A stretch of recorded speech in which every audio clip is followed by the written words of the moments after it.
केंद्रीय मंत्री ज्योतिरादित्य सिंधिया हे आज कोल्हापुरात आले होते। यावेळी त्यांनी विमानतळाच्या टर्मिनल इमारतीची पाहणी केली। त्यानंतर त्यांनी माध्यमांशी संवाद साधला। दुसऱ्या टप्प्यात कोल्हापूर विमानतळाची धावपट्टी 2300 मीटर करण्यात येणार असून त्यासाठी 65 एकर जमीन मिळाल्याचं त्यांनी सांगितलं। 2300 मीटरची धावपट्टी झाल्यानंतर या ठिकाणी मोठी विमानं उतरण्यात अडचण येणार नसल्याचं त्यांनी स्पष्ट केलं। कोल्हापूरशी मुंबई, बेंगलोर आणि हैदराबादची कनेक्टिव्हिटी करण्यासाठी प्रयत्न करण्यात येत असून देशामध्ये प्रत्येक राज्यात विविध ठिकाणी विमानतळांची कनेक्टिव्हिटी वाढवण्यासाठी आपण प्रयत्नशील असल्याचंही नामदार सिंधिया यांनी सांगितलं। वेगवेगळ्या जागांमध्ये एअर कनेक्टिव्हिटीचा विमानतळाची स्थापना दुरुस्त करायची आहे आणि तेच लक्ष्याची पूर्ती करायची आमची प्रयत्न होती। हे नवीन विमानतळ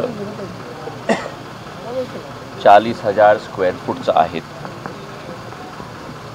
पीक आवरमध्ये 500 माणसाचा ट्रॅफिकची केपेबिलिटी आहे। वर्षामध्ये 5 लाख माणसाचा प्रोसेसिंग केपेबिलिटी हे विमानतळामध्ये आहे। आमची प्रयत्न ह्या पण झाली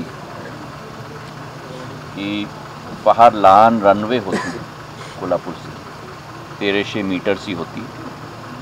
लहान विमान म्हणजे 19 सीटर 26 सीटर तेच क्षमता होती। कोल्हापूर विमानतळाला छत्रपती राजाराम महाराजांचं नाव देण्यासंदर्भात प्रस्ताव आला असून याबाबत राज्याचे मुख्यमंत्री आणि पंतप्रधान यांच्याशी चर्चा करणार असल्याचं त्यांनी सांगितलं। ते प्रस्ताव आला आहे।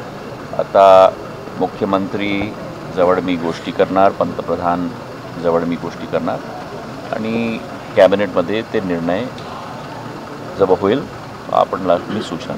कोल्हापूर विमानतळाची कनेक्टिव्हिटी वाढवण्यासाठी प्रयत्न करणार असून या विमानतळाच्या टर्मिनल इमारतीचं लवकरच लोकार्पण करण्यात येणार असल्याचंही त्यांनी नमूद केलं।